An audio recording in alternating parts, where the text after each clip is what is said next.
dude? Welcome back to an episode of Fate of the World, right? We are here with a little bit of a different setup. This took about 30, 45 minutes to it was a completely process. set up. We're still testing out these microphones and these camera angles. But we are here featuring the wonderful, astounding, magnificent, Astonishing, incredible Dante Collado, the exotic. Look at him. Absolutely. Thank you guys so much for having me. I am very honored. and our guest, Aiden. And Aiden. Oh yeah, hi. He is a specialist in our topic today. So what are we talking about today? What's happening? So I was told we were going to be analyzing on what makes a good movie. So we just want to talk about the structure or like the process that makes a movie good. This, of course, is subjective, but I think that there's an overall like a way you can go about making an actual piece of art that's worthy of being called good at all. Yeah. And we're going to talk about those. Aiden, what is, in your opinion, the most important factor in a good film? I've been thinking about it for like the past week. It comes down to two pieces: the visual quality, and then there's the audio quality. In my opinion, very few movies can be bad. It all ranges on like a good to great. And a good movie guarantees usually has fantastic cinematography, colors, acting, and then like direction and script and all that. Like like what you see. Music can be crappy, and the audio, but you can visibly watch the movie and it'd be really good. There's a lot of movies from like the 70s and honestly today like that are visually, you would still call them a great movie. The music may suck, the soundtrack may be really not that good, but it's got great special effects. The acting is entertaining. The dialogue's quippy and fun. Directing is like, you can say it was intentional. That constitutes, if a good visual quality makes it a good movie. And it works in vice versa. Like, let's say it has terrible storytelling and audio, but then a phenomenal soundtrack. Case in point, have you guys seen King Arthur, Legend of the Sword? I have not. Okay. That movie kind of sucked, but it has one of like the best soundtracks I've ever listened to. Now, let's case in point, let's take a movie like any MCU movie. Like, they're very awesome visually. Great acting, they're very entertaining, but like the score and the soundtrack and the audio is like kind of bland and basic. Because like you can't think of any like specific motifs of certain characters until like the Avengers or I think exactly. Spider-Man, that was like the first one that was I think Captain America also, but like I saw an edit one time in Civil War, the airport fight scene. And somebody had redone the entire score and like done the themes of each of the characters as they were introducing, and it was really cool. And I'm like, why wasn't that just on the forefront of people's minds whenever they were doing that scene? But, exactly. Yeah, the MCU does not have I guess, recognizable music. Because I was watching also a video talking about like the Iron Man movies, and like Iron Man 1 is a great movie and it's got a really good soundtrack and it's got a motif that just feels Iron Man. Iron Man 2. They got a different composer, I believe, and so it's like, and they were like, I want to get my own motif. It's like, all right, whatever, and it's still good, but it's not the same as the first one. And then the third one, they got another one, and so it's like three different like motifs for the same character, and it should be the same. It can change and evolve, but it should have the same core. Especially a character that's gonna like last for like 13 years. Exactly. Plus. Yeah. So with MCU movies is like a bad example of great visuals, not great audio, and then King Arthur being great audio but terrible visual storytelling. I want to propose onto the table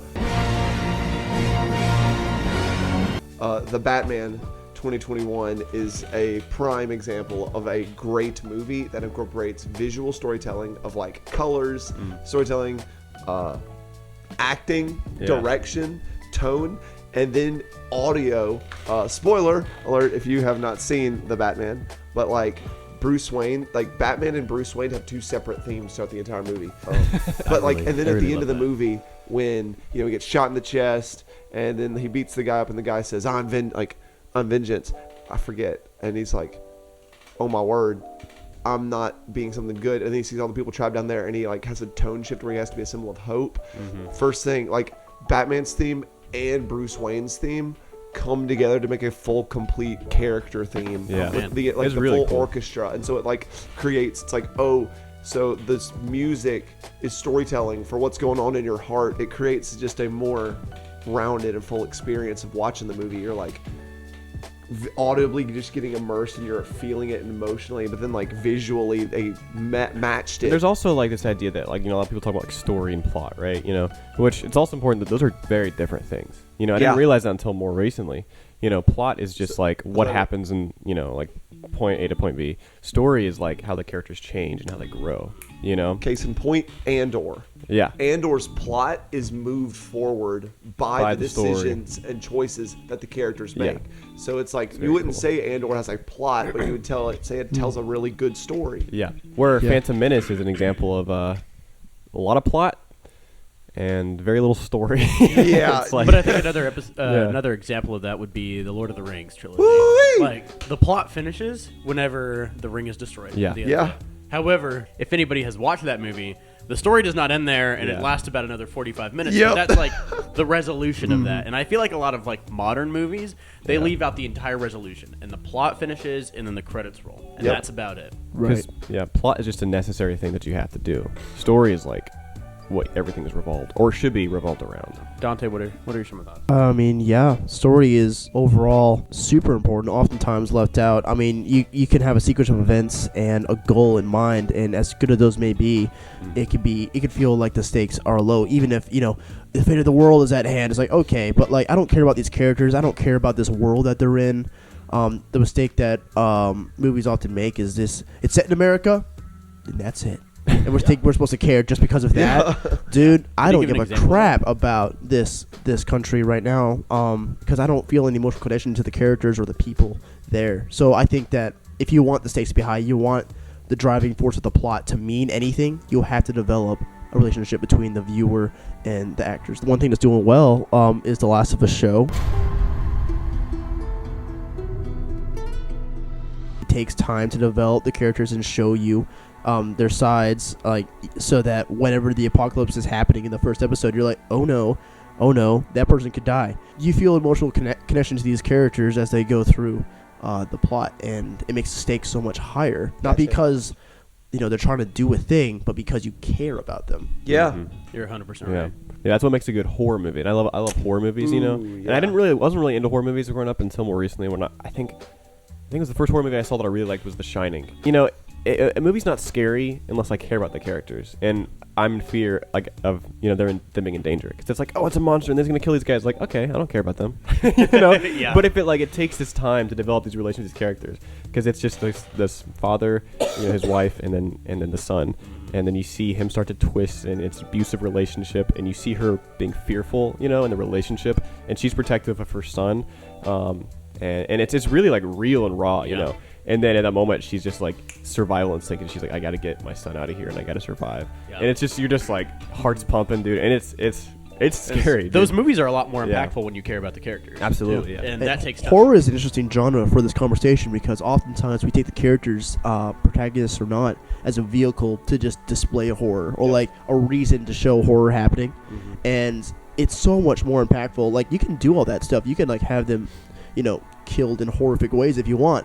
But if you really want it to impact the audience, like, have us build that connection with them first. Yeah, you're right. Have them make smart decisions, Because then you're like rooting for the protagonist to either escape or to win or just survive. Exactly, yeah. And that's why, like, for a horror movie, like, a good protagonist is going to be someone who's smart and is going to be able to like overcome challenges, Oh yeah. And so like Jordan Peele's movies, who's one of my favorite directors. The movie Get Out, the character, he's like trapped in this area, but like he's smart and he's like able to figure things out, and he's like, all right, I'm in a terrifying situation, but he's not like those classic horror things where it's like, oh, they make stupid decisions. Like, no, like I have to overcome and I have to survive, and it's like their survival kicks in, and it's because that's relatable. Exactly. Because I understand adrenaline can make it to where you make the absolute most stupid decisions. I'm not gonna look at a horror movie and say, oh, they're stupid. Like, I wouldn't make the exact same mistakes. But it is more relatable to see a character actually put in emotional thought and effort and like try, because as the audience, we want them to try. I'm going to kind of jump script a little bit with say that this is the value of television shows or TV shows. Case in point, I'm bringing up constant examples because, what better way to illustrate your point than with an example? Lost. Lost is the point where the plot moves like a marginal inch every 6 episodes. But every episode is focused on a character. And so it's like, I know we're talking about movies, but I believe that the medium of television leads to, we're just talking about story versus plot, the medium of television is the prime medium to tell character stories that then help like an overarching plot. I guess like I love television shows. I love movies. I just love kind of like that form of art and storytelling. Yeah. And so the more television shows I watch, I'm like, oh my gosh. You know who else does a good job of doing that? Dan Harmon, specifically with Community. You know, like every single episode, like the characters are like, yeah, like there's not much plot going. It's about a community college. I mean, what do you want? But the stories of each character and there's character development in every single episode, like you mentioned. And my favorite ones are like the pen episode, the bottle episode, where the whole thing is just like, I can't find my pen. Where's my pen? And they don't trust it. But it's all big. Like what it represents is like mistrust in the friendship. Yeah. And it's like, how can we learn to get past this and like to trust each other? It's really cool. Well, I think TV shows are a particularly special medium in that regard because you don't have the attention span of the audience for 1 hour and a half or 2 hour just time period. You have to have them coming back every week. And you can either do that by having a super interesting like story, which there are some episodes and some TV shows that really do that well. But especially for those like sitcom like type of things, like low budget, you don't have a whole bunch. You have like a good solid team of like 4 or 5 writers, writing, directing, producing all of these episodes. You have to have those characters interesting. Yeah. Because if you don't, they're not going to keep coming back every week to watch your TV show. And so Netflix a lot, I mean, they kind of solve this problem by whenever they release a season, it's all out at once. And so if you are curious, you can have that story-driven stuff, but at the very end of the cliffhanger, you don't necessarily have to keep that attention drawn for the whole time because then they're like, oh, I can just watch the next episode. Yeah. And that's not necessarily, I'm not saying it's a good or bad thing. Sometimes we do. We'll just watch the entire thing. I know, you binge watch the entire thing. Like, take Stranger Things, for example. I was actually just about to talk about Stranger Things. So you brought up Netflix and like these new streaming shows.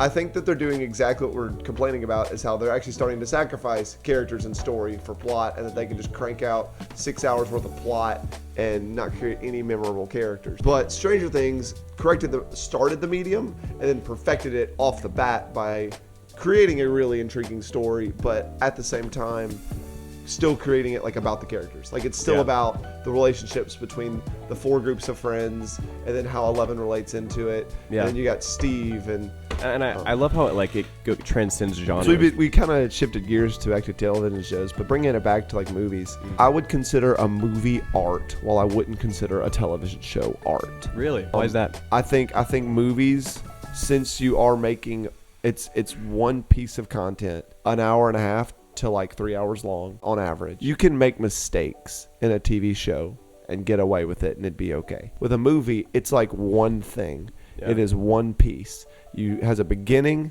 a middle, and an end. A conflict must be resolved. Yeah. Characters must undergo a thing, and the medium of storytelling must be visually and audibly appealing. Yeah. So I feel like that's changing now in shows though, because like with shows like 100%. Andor and Mandalorian.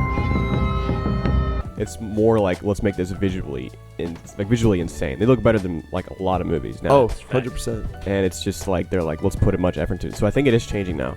The only thing they got to figure out is because like I know a lot of Marvel shows do this, and we talked about this in our last Marvel thing, is that you can't make a show like a 6-hour movie. Mm-hmm. You know, you have to pace it like a TV show, you know, and you can still tell a greater story throughout the whole thing. I think we should talk about pacing for a second there and how important that is, because there's a lot of pacing issues that we see in movies nowadays. Even like some people can purposely make it like almost seem boring for the sake of the art. I don't know. Like, what are your thoughts on that? 2001: A Space Odyssey. that is a movie that I love and hate at the exact same time. 2001: A Space Odyssey is a movie that I would not recommend to someone. If you want to watch it, you have to like want to watch it in order to actually get something out of it.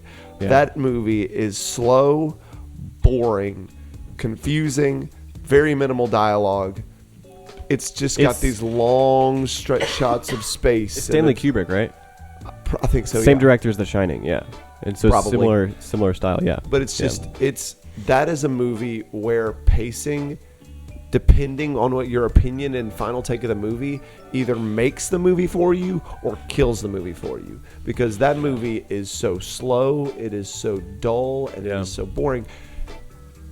If you just are not thinking past it, and you're just like, this is just dudes floating around in space, and the ship's moving 2 miles per hour towards this, or you could be like, this is this came out in 1969. It's such an awesome like way that they communicated space that actually feels like space. And then there's those, and then it's like, oh wait, and and like some of the music contributes that, like, it builds tension. 2001 Space Odyssey is a very good example of pacing that, depending on your opinion of the movie, makes the movie for you or kills the movie. I think a lot of like the new Disney Plus era TV shows have a lot of bad pacing issues. So Kenobi is a weird circumstance because initially it did start out as a movie script. Yes. Oh, did it really? I didn't know that. And then I feel like it would have been better as a movie. 100%. Yeah. There's not much story to tell there. It's pretty simple. It is. And it's really and stretched so that's out, where the whole character of Reva kind of came in. They were like, hey, if we're going to make this, because a movie, if you realistically like kind of chop it up, it'd be 2, maybe 2.5, maybe 3 episodes of what the TV show is. So they have to effectively double the script, keep the same plot, and so they're just adding a whole bunch of fluff to it. That's where all of the pacing and plot issues. Because you're really watching it for the conflict between Darth Vader and Obi-Wan. Oh, 100%, yes. I'm not saying that there's a lot of people that hated on Reva's character. Yeah. I don't say I forgot about her, not going to lie. Yeah, I mean, she's kind of forgettable. The only reason I would hate on her is because she really didn't add anything to the story. Yeah, exactly. She survived a lightsaber wound where Qui-Gon Jinn died off the bat. The reason I say that like very few things are bad is because at the end of the day, people put legitimate effort. Put their life into They this put stuff. their life into this. So for us to sit back as non-professionals, I mean, we're it took us 30 minutes to try to get this out, and we've got a shelf right here as a stand. Who are we to bash and be like, absolutely not, oh, this is garbage? So I will fans, say, in some sense, though, we are the consumers of this We are the product. And consumers, so yes. I think nothing is above critique. And so that's kind of where like the lay person comes in, and we're like, hey, like, this could have been better. Except for Shrek the Third. Something I want to talk Do you about. call Shrek 3? Is it called the third? Yeah, it's called the Third, That's kind of awesome. I love Shrek, What's dude. the second one called? Shrek 2. Yep. Nice. Can I talk about something? I want to talk about like this concept of every movie's different and every movie has its own genre.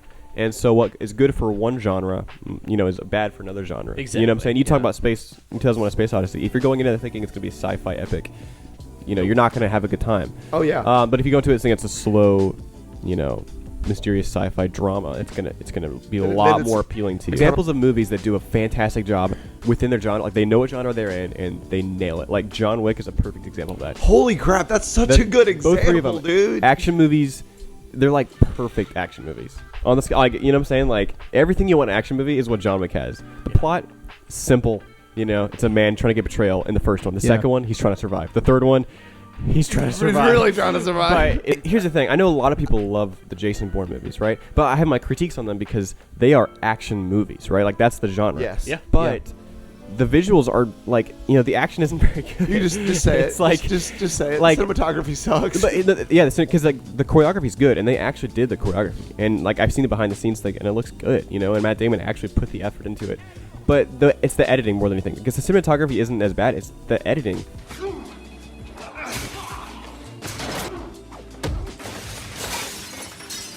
They edit way too much, way too many cuts, and it just messes up. I have the same problem with The Amazing Spider-Man 1, because they actually did the swinging through the streets. Yeah, they had him like on a hookup thing, and they Wait, and no, they you're filmed- serious? Yeah, like Oh, through that's the streets. awesome. The scene, it's I at thought night. he was joking too. It's at night, and they have like this. The bridge that he was the on bridge when he scene, starts yeah. swinging like this, and it looks woohoo! fantastic, dude. That's really cool. And Or dude, that- the fight. I want to talk about the fight scene from Mission Impossible Fallout or whatever. Oh, with Henry Cavill? in the bathroom scene with Henry Cavill. Oh Dude. my god. dude. Bam. It's awesome. Like extended shots, dude, and just it feels so gritty. It feels so real. Yeah. yeah. Oh, that Dude. is a great scene. So I Fantastic. know people talk about the MCU so much, but one of the first movies that really had great choreography, I think, is Captain America: Winter Soldier. Yeah. And that Holy had crap, yes. amazing choreography. And then one of the most recent movies is Shang-Chi. I thought that Yeah. movie had phenomenal choreography, and The it was bus scene alone, the dude. bus scene was good, and that one scene where he's fighting that ninja in the building in Hong Kong. Oh my Oh, god. I thought that was sick. so cool. I was watching it for the first time. I was like, all right, I like this movie. It's cool. And it's a shame that the climax of that movie wasn't, choreographed like that too. Oh, the giant CGI dragon thing. Yeah. Yeah. Yeah. It's still fun though. It's still But- it's a fun movie, but that yeah. I mean, The good best- choreography. If you're gonna have an action movie, you need to have good choreography, and you can't just rely on special effects Yeah. and all of that. And another thing is like a lot of people when I critique a movie that came out in the early 2000s or 90s, people would be like, oh, but it's like old though, and I'm like, that's not an excuse, because there are movies that came out way before that do everything that it should do much better. Like Yeah. The Matrix came out in '99. Cinematography and choreography is like out of this world, like The generation Matrix. defining, like you know. And you so see good. so much influence that Yeah. movie had on modern storytelling. Yeah, Oh my gosh, absolutely. Let's talk about a bad example of something that does a lot of things awful. Some things really good. The Hobbit trilogy. Talk about pacing. Wrong. Talk about pacing. Wrong. The pacing is whack, bro. Wrong. And it doesn't understand the genre it is. It's tried to make a Lord of the Rings trilogy. It is. But it doesn't understand it should be a fantastical You kid's shut your story. mouth. The Hobbit trilogy is fantastic. So- It's not great. So No. Aiden loves Hit a this. nerve. I love the Hobbit trilogy. I did not know you loved the Hobbit trilogy so much. Okay, all right. I love the Hobbit trilogy. I watched Lord of the Rings first as a kid, Yeah. yes, but I was too young enough to appreciate it. Yeah. So my heart introduction into Tolkien's universe Right. was Hobbit 1, 2, and 3. Yeah. And like, yes, I understand that there's a lot of CGI. Well, no, the problem, Dude, you're blinded by nostalgia. Think about it. think of No, wise I don't words. want to think about it. Dante, you haven't talked a whole lot. I feel Give bad us for give you. us your take on the Hobbit movies. Can we talk about how the third Hobbit movie was literally just made up on the spot? Like, that wasn't in the book. Well, yeah, because Like, he was it- sleeping during the entire It war in kind the of actual book. hinted that it was going to happen. It was the whole point of the book was making fun of the fact that war happens, really. And like he was asleep during the war, and then the movies were like, actually, we can make some money off of this. I'm sorry, Aiden. Let's make a giant war, discarding everything that Tolkien was trying to say throughout the books. I mean, there's some things that those movies do right, though. I think Absolutely. they get. I think the first one and second one have some really cool things in it. For example, like I really love that first movie. the first one has a lot of really cool First things in one's it. very good. It nails the tone, I think, right off the does. bat. It's got the musical, and it's like this is not Lord of the Rings; it's The Hobbit. And It is. But then it just changes, and it gets more and more Lord of the Rings, like Kroger Lord of the Rings. Especially that and second just- movie, whenever they're starting to go to Dol Guldur, and like Yeah. you have all of what is it trying to be? It like the tone shift is so apparent. Yeah. Because in the first movie, you have that musical with the dwarves, you have that riddle scene with Gollum in the caves Yeah. underneath Moria, Yeah. and anyway, this isn't a Hobbit. Yeah, episode. we can move on from that. I think we're gonna go back a little bit to pacing a little bit. A lot of people really did not like the movie Dune that came out a few years ago. 2 years ago. The sequel's going to be coming out later this year. Michael, you still haven't seen it. It's one of my favorite movies that have come out like in recent times. Yeah. But it takes its time. It's not a super exciting movie. But the It's music not. is good. Yes. The color grading is good. Yes. They have special effects that they use. They don't use a whole bunch of CGI. I mean, obviously it's there. But all of the stuff that they use, I've seen a whole bunch of videos of people breaking down the music and breaking down the practical effects of what that movie has done. And it's really good. You get a whole bunch of these really like A-list actors, but not because they're like super good, like huge names per se, but mainly because they fit the roles that they're doing. Yes. And it's really good, and it takes its time to develop this world that has been tried to be put to film before and just not done well. Let's talk about some older movies. Yeah. Let's take The Lion King for an example. It's like, what do we think about that? Bars. Do you want the live action? Okay, Let's talk about the difference between the animated version and the live action. I haven't seen the live action one. So what I really love about The Lion King is when you really break it down, it's the story of Hamlet by Shakespeare. It's the story of like the son and then the father. Father's killed by the uncle. The kid goes off, and then he comes back after learning that the uncle like really killed the king and then overthrows the uncle. The Lion King's really good. I would say that there are better '90s era Disney movies. Really? Yes. What's your favorite? Hunchback of Notre Dame. Interesting. That is my I haven't favorite seen that Disney in a movie. Never seen it. minute. That is my favorite Disney movie because it's completely different than any other of like those animation style Disney movies. Yeah. Number one, the protagonist, Quasimodo, Yeah. does not have like a character arc of like going off to accomplish this task or like gets the girl. Like, no, Quasimodo doesn't get the girl, and he has to deal with that in the movie.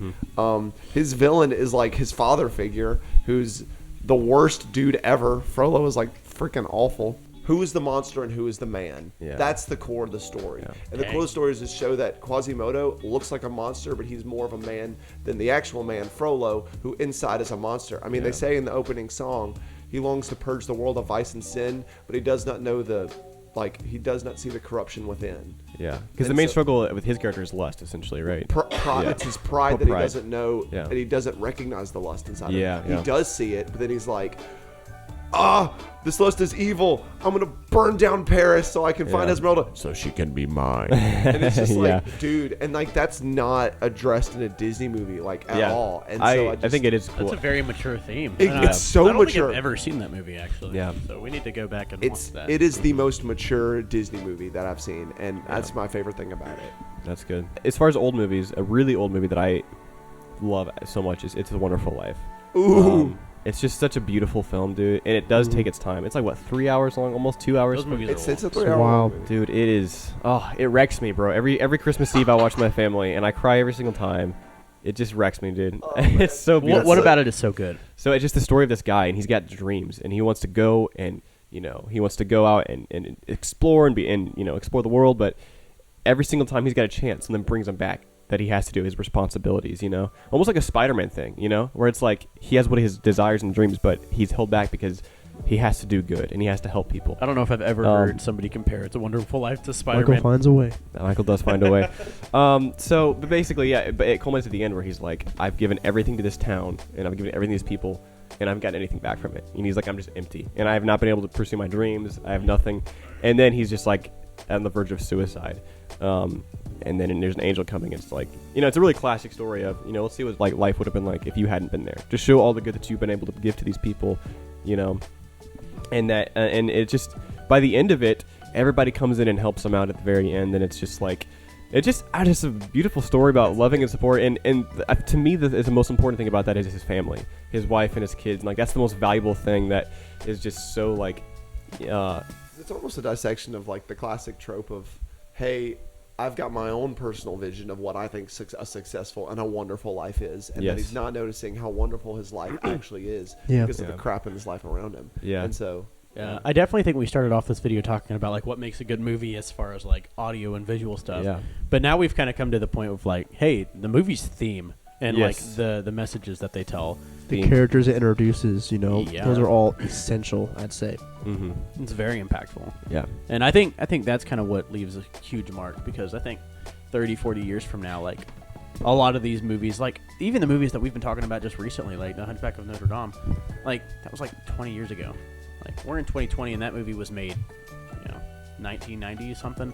But yeah, you're right, because like you can look back and be like, "What's Lord of the Rings about?" Oh, it's an adventure fantasy movie about people who fight orcs. Like, no, it's about taking the lowest of the low people and bringing them up to royalty, and it's just a beautiful story of that, dude. It's a Wonderful Life came out in 1946. 46, Dang. okay, yeah. I mean, still like that movie was made almost like 80, 90 years ago, and that's something that we still like. You're still talking about it. You watch it every Christmas Eve, and I hate to say it, but 80, 90 years from now, are we still going to be watching MCU movies, or what will be the movies from our time that still resonate with people? Still hold up. Okay, so on that line, I just pulled up on IMDb the top 250 movies, and I can say we can go kind of down the list, pull one out about why we think that movie has earned its spot and what we really like or about if it. we think it earned its spot. Exactly. Yeah. All right, so do you guys, Dante just looked over my shoulder. What do you guys think number one is, or do you already know? Wait, what is this, a list of? Top 250 movies on IMDb. Oh, like rated. Number one, is it... Is The Godfather 2? That's number 2. Okay. I've heard that movie's really good. I've never seen it. I know that. The Empire Strikes Back is in the top 5, probably. It's Empire Strikes 10. Back is number 15. 15. Okay, top 15. Is it what's the movie? I can't think of the name of it. It's the Rosebud movie. You know what I'm talking about? What's that movie called? La La Can you Land. name it the actors? No. It's like an old. It is. We haven't even talked about musicals, really. But La La Land, dude. Holy Dude, crap. La La Anyway, Land look at is that. phenomenal. We'll get that in a second. But Shawshank Redemption. Shawshank. Okay, no, that's not the Shawshank one. Redemption. I don't think I've never seen that either. Oh my gosh, I saw it for the first time back in this past summer with my dad. Holy cow, that movie is so great. Yeah. Is that the movie that when it first came out, people didn't like, critics didn't like it, but then everyone was like, "No, you guys are wrong. This is great." I think so. Yeah. Sounds about right. Yeah. I think I heard that it did really poorly at the box office. Yeah. But it is a phenomenal movie. It's got a 9.2 on IMDb. Nice. By the way, in the comment section, why don't you drop down if you guys want us to do like a review, a critique, or whatever, just talk about some of these movies. Say what movies you want down in the comments below. And what are your favorite movies? Number 3 is The Dark Knight. Oh, banger, dude. Okay. That movie's so Why? good. That movie. Why is it good? All right. You go ahead. You got something? So first of all, I think Christopher Nolan is one of the best directors. I'd say of all time. Of all time, I think he's in the top 10 of all time. I'd probably say. Michael. Yeah. I definitely like top 5. Yeah. I think he's definitely a phenomenal director. Yeah. The soundtrack for those movies, Hans Zimmer did a fantastic job. One of the Hans best Zimmer's the goat. composers of all time. Christian Bale did a good job acting for that movie. He gets overshadowed, but he did a great job. He did do a good job. Is he the best Batman ever? I don't think so. Yeah. But for that movie, it was phenomenal. And I think it takes kind of a different spin on what a whole bunch of the newer movies have been doing on the Batman in particular. But at its core, it's just a really, really good movie. And you said it was the Dark Knight, right? The Dark Knight, yes. Okay, With that's Heath the Ledger second as one? the Joker. That's the second one. So I was talking about Heath Ledger, phenomenal actor, even before he was the Joker. But that's just kind of what he's remembered by. His take on the Joker is something that I think every actor who's done the Joker since, except for Joaquin Phoenix, has tried to replicate. Yeah. Oh, 100%. It was something new. It was something so psychotic that you could just kind of see it in his eyes that I was like, I'm not watching a movie. I'm watching this play out in real life. Dude. And I thought it was like the actors did a good job. The music was a good job. The way that movie opens, I thought was phenomenal. It set the tone perfectly right. Yeah. And I think a lot of people also hate the third movie with Bane. Yeah, Tom Hardy is Bane, dude. I forget that that's He was Tom Hardy. awesome. But that movie was really good too. But that's also another one where it takes its time to tell the story because that movie is slow. Yeah. But I think it's really good. Go ahead and tell your. I mean, yeah, everything you said, I 100% agree with. I think it's just a fantastic story about like a hero who's just finds his like anti, and this person who's just like, the Joker doesn't want to kill Batman. He's like, no, I want to like, completely just be the opposite of him and like just like test his limits almost, and he's just like having fun with it. He's an agent of chaos, Yeah. What I like about him is that Joker, like, I was watching a video of this psychologist, I think, break down like Batman villains, and he talks about Joker, and he's like, Joker doesn't really belong in like a mental health like hospital because he's like, he knows exactly what he's doing, and he's very intelligent. He's psychotic, yes, but he's like very much responsible for his actions, and he's very much there, and he's just like that's what's so interesting about him. I don't know. It's hard. He's just raw evil. He's raw evil, and he's just like chaos. Just watch the world burn, Yeah, exactly. It's so interesting because like I don't think we've had many villains like that before, where all the villains were like, oh, you can kind of like understand them. They're like, no, like there's like arguably no redeeming qualities about him, and I love that. It's so interesting. Very cool. All right, what's number 4? What's number 4? Okay, The Godfather Part 2, like you said earlier. Oh, so what's number 2? So number 2 is The Godfather. So it's Oh, Shawshank, okay. The Godfather, The Dark Knight, Godfather Part 2, 12 Angry Men. Oh, that movie's so good. Have you seen that? I've never not seen seen that. Dante, have you seen that movie? Okay, that movie's fantastic. It's a bottle episode film, dude.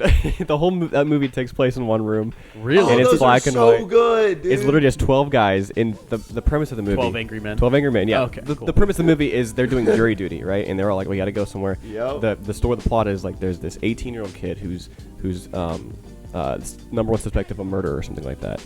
And they're like, okay, here are the facts, here this, he was there, his stuff, his evidence was on this. And you guys want to vote? It has to be unanimous, and we all be like, let's all vote. This person's yes, guilty. And then one guy's like, hang on. He's like, I'm not gonna send, and he's gonna get the death penalty if he's convicted. And he's like, I'm not ready to send an 18-year-old kid to the death penalty unless I know for 100% fact, without a shadow of a doubt, that he is guilty. And they're all like, Holy crap, and this so they have to movie like, has already got me chills, dude, it's bro. so good. So they have to wait, and they're like, everyone has to be unanimous. And he's like, no. And then one by one, he starts like, people are like, hang on, I think he might be innocent.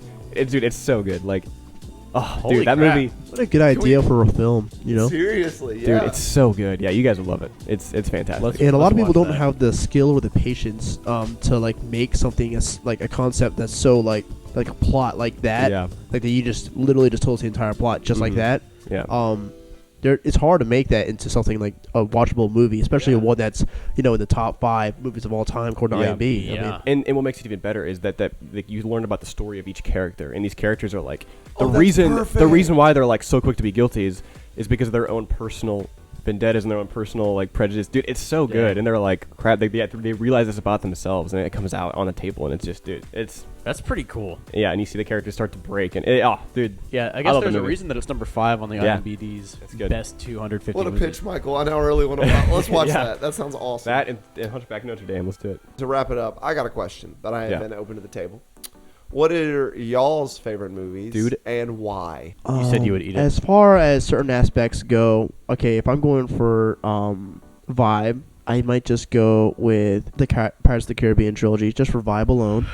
Because, dude, it builds, like, you have a feeling of, like, wow, like, betrayals happening constantly, like, it just gives you, like, even, like, while you're watching it, you're just like, I'm breathing the air of pirate scum right now, because it's like, it makes you feel dirty, dude. Yeah, it does, absolutely. And but I would say, like, I just want to make that an honorable mention. There you go, I like that. There are problems with the trilogy, of course. I would never call them, masterpieces by any sense, but that's one thing they do nail. Justice my for favorite movie. Ooh, I kind of want to let y'all go first, so I can think about it. But honestly, I'm being straight up, like, not just because we all reacted well, but I'd probably say, Batman: The Dark Knight. I think that might be it, because, dude, it's so good. It's so good. That's pretty sweet, Dante. The story, the complexity of it, it's good. And I'm probably gonna. My favorite movie changes on a dime, but as the past few months have gone, one of my favorite movies has been How to Train Your Dragon. I think that movie is musically phenomenal. Yes. The story phenomenal. The animation's good. The voice acting is good. The second and third movie get a lot of hate, but I really like the entire trilogy as a whole. I just think those movies are so good, and every single time that the first scene where Toothless and Hiccup just get the flying down, dude, tears. I think DreamWorks does a lot of good job with a lot of their animated projects. I don't know if you guys have seen the Puss in Boots: Last Wish. I watched that with my dad and my younger brother, and I was like, yeah, we're just gonna go and just watch this silly little animated movie. But that movie gave me chills. Like, that movie is really good. I think DreamWorks does a lot better job of animation and good movies than I think a lot of recent Disney stuff has gone. But How to Train Your Dragon is definitely one of my favorite movies, like, of all time. I wonder if it even made the IMDb list. But yeah. So I have, like, mine does change a good bit. I have a list going that keeps updating it. It was La La Land for quite a while. That movie's just fantastic. I'm gonna talk about it briefly, just like, the characters, and people don't like it because they don't, the ending. They don't like the ending. Sad. But here's the thing: it's not a romance film. It's a film that has romance in it. What's really about it is about these characters, and they have their dreams, and they help each other pursue those dreams. And it's just a beautiful story about, like, the duality of, like, the beauty of having dreams, and then the darkness of having, rejection, and having your dreams not always live up to it. It's just really cool, dude, and, like, it just tells the story just so beautifully. Many movies that do that. I mean, we mentioned Wonderful Life, but yeah, exactly. I love it, but I think it got surpassed recently. Last year, when Everything Everywhere All at Once came out. Holy cow! That's my favorite movie of all time. It's just like not often does that happen where I watch a movie and I'm like, favorite, but that happened, and I was like, well, dang. Yeah. Oh, dude. That was one of the movies that I watched for the first time, and I was like, man, I don't know if I saw anything wrong with that movie. Yeah. Like, that movie was really good from start to finish. Yeah. Everything that they did was so masterfully crafted. Dude. But it's your favorite movie, so I'll let you talk about it a little bit more. No, that movie, dude, it's so good. Because, like, I love it when films blend comedy and, like, really emotional stuff really well. I love it when films do that. I think The Suicide Squad's a good example of something that does that. The 2018 with James Gunn. Because it's so funny, but by the end you're like, oh my gosh, like, am I about to cry? What is happening? Did you say 2018? It's 2022, 2021. Oh my gosh, what year did that movie come out? 21. It came out when I was in college. So 21. Yes. Yeah. I did not realize it's already 23. Anyways, but Everything Everywhere All at Once, it's a really funny movie, and it's just really cool. I love when films, like, kind of have this duality of it to it, It's about this immigrant family, and they're dealing with, like, just regular family issues, like paying for taxes, doing laundry, and marital issues, and, like, talking about divorce and that kind of stuff, all while having a teenage daughter who is in a relationship where their parents don't agree with, and it's just like this tension and everything, and it's dealing with, like, real life things that everybody deals with at some point. and then it's like none of that matters compared to the multiverse. And then at the very end, it's like, no, it does matter because like that's like us, and like it's like in the grand scheme of everything, and the entire multiverse is at stake, and the entire thing of everything in reality is about to collapse. That's like what matters is you and me right here, you know. Ah, dude, it's just at the end. We are talking about themes again. Aiden, did you already say yours? No, we didn't. So my favorite movie, Indiana Jones and the Last Crusade. That is my favorite movie. I will admit that I've seen movies that are better than Indiana Jones and the Last Crusade. But that is a movie that the core theme of the movie is the father and son relationship between Indiana Jones and Dr. Jones. And just as a side note, when I watched that movie for the first time, it's like I think I'm 8 years old. Never seen Indiana Jones before. All I did was I saw Harrison Ford on the cover, and I was like, "That's Han Solo." He was like, "That's actually Indiana Jones. Have you ever seen it?" That was my grandfather. And I was like, "No." And he put it in Last Crusade, and so the dad comes on screen, and I turn around.